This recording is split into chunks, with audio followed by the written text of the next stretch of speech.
Hi Leo, this is Lada from Astrolada.com with your August 2016 horoscope for anyone who has their ascendant, sun or moon in Leo. And we're shooting from the stunning Deception Pass in Washington. That's in Washington State.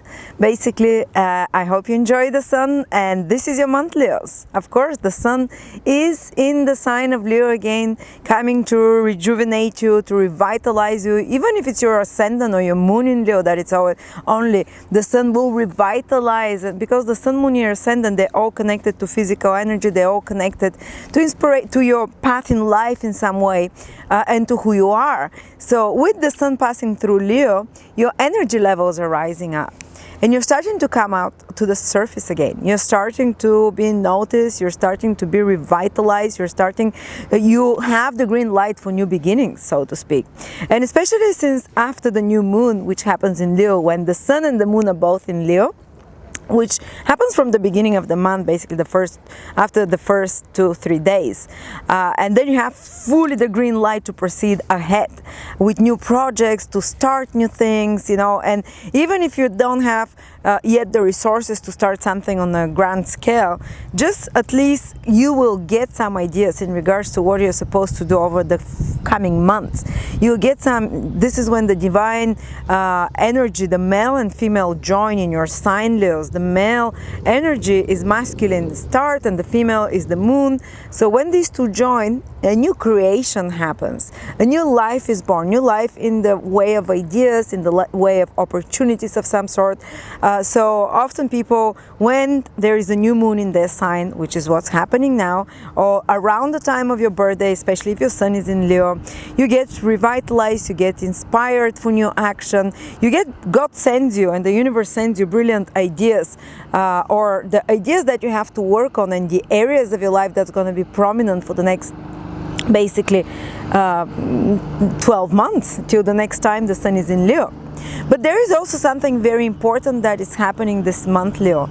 There is an eclipse of the moon in your 7th house, and this is not a very powerful eclipse because it's not going to be visible from much, because it's going to be very gentle. The sun will only graze the kind of the surface of the moon on one of the edge, so it's not going to be like a full moon blood eclipse, which is so extremely powerful. It's going to be more gentle, but still, because it's happening in your 7th house, in the opposite sign from you, in Aquarius, you're going to feel it, Leos.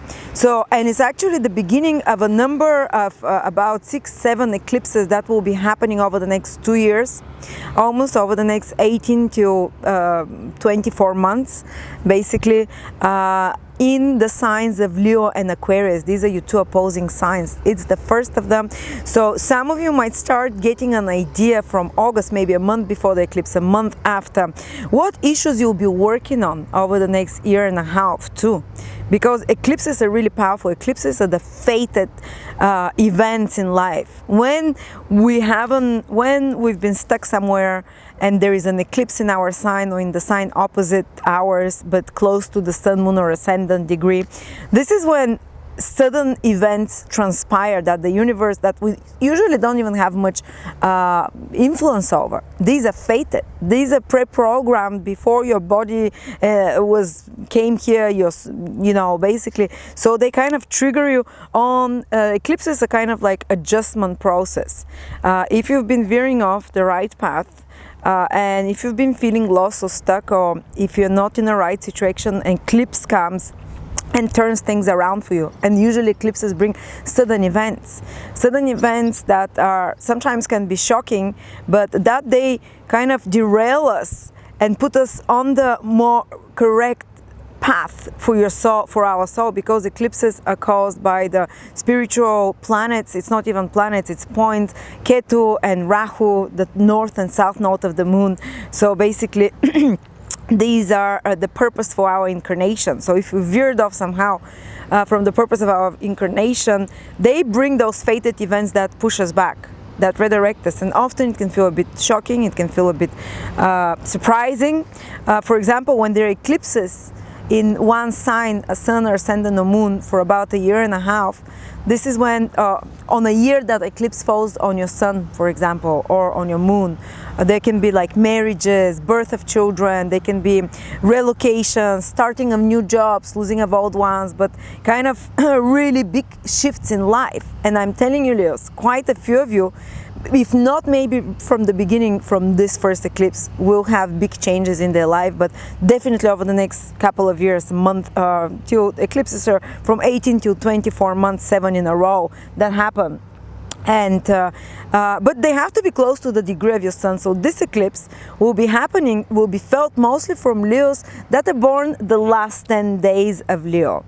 Well, what does it mean? So basically from around the 23rd of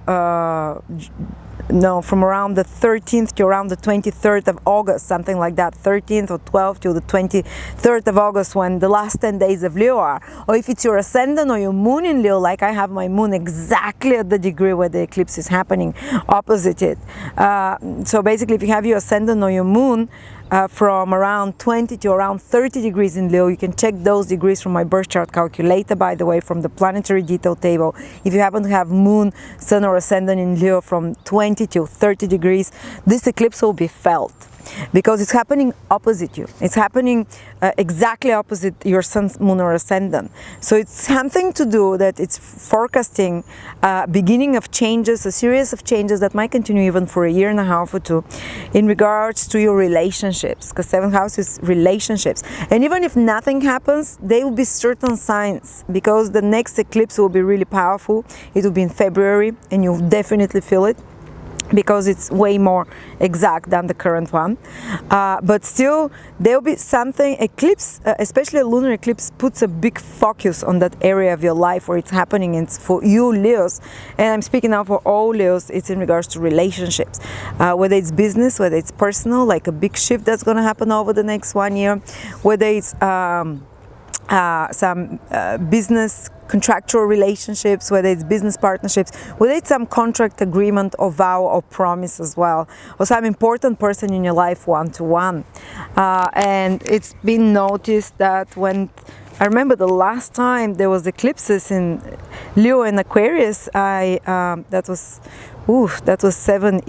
8 years ago, and that was the end of one relationship and the start of a new very important relationship for me.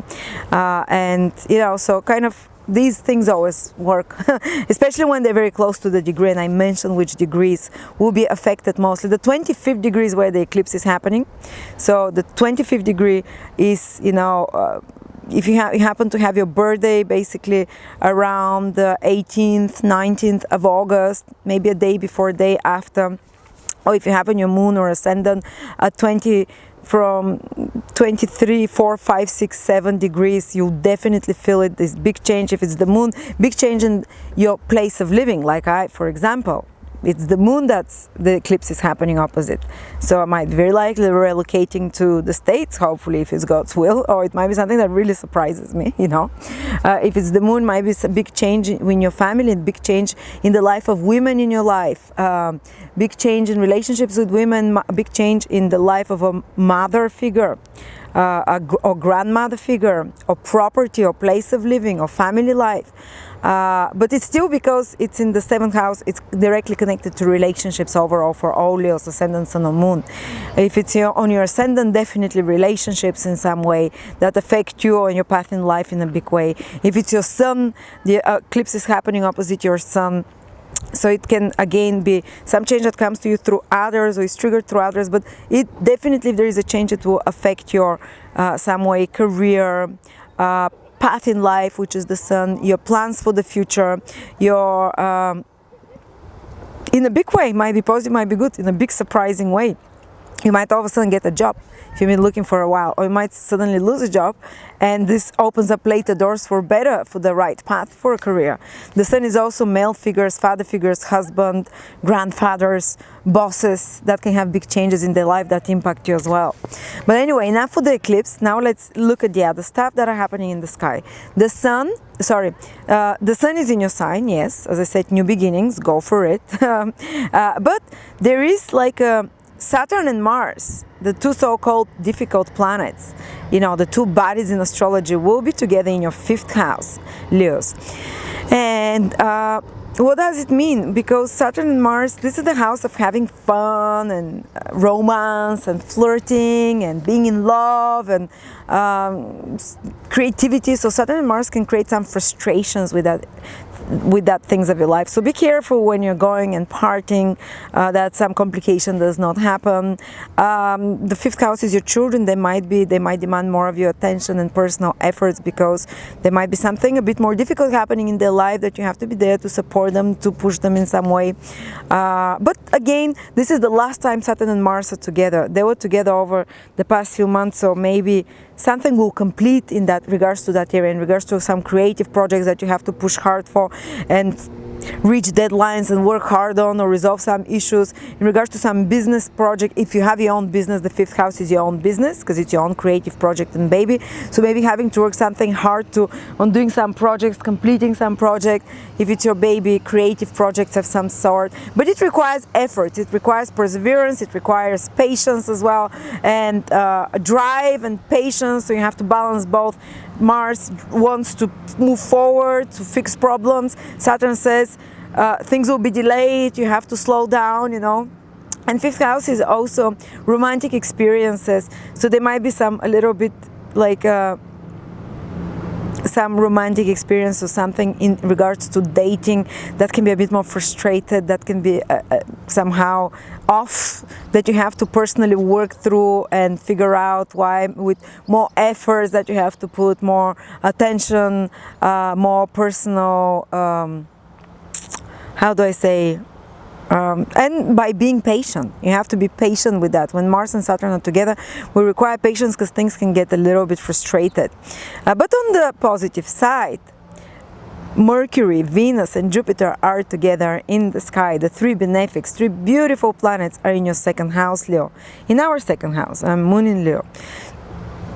So while we might have to be struggling more hard with some creative projects, with some romantic experiences with children in some way, with working hard on some, maybe not being able to enjoy ourselves so much because work or fixing some things will come in the way, which is Mars and Saturn. But at the same time, we'll have Jupiter, Venus and Mercury in the second house of finances and resources. So this can be beneficial for improving our resources.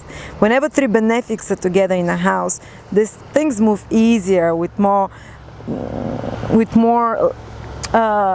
smoothness. So there might be increasing inflow of cash, but also you can also, second house is spending on things that you find pleasurable, spending on things that you find enjoyable, spending that does not feel so negative for you, and that actually feels, or also can be acquiring of objects of possession that are pleasurable, that we enjoy, that are beautiful, or it can be second house is gaining some beautiful objects, gaining something, some beautiful clothes. And second house is indulging the five senses. So it can be a great time for some good food, some buying beautiful things, indulging the five senses in some other ways, some sensual ways. And the second house in Vedic astrology rules bonding with those very close family members as well, which can be a source, and very close friends who are almost like a family, which can be a source of stability and security for you.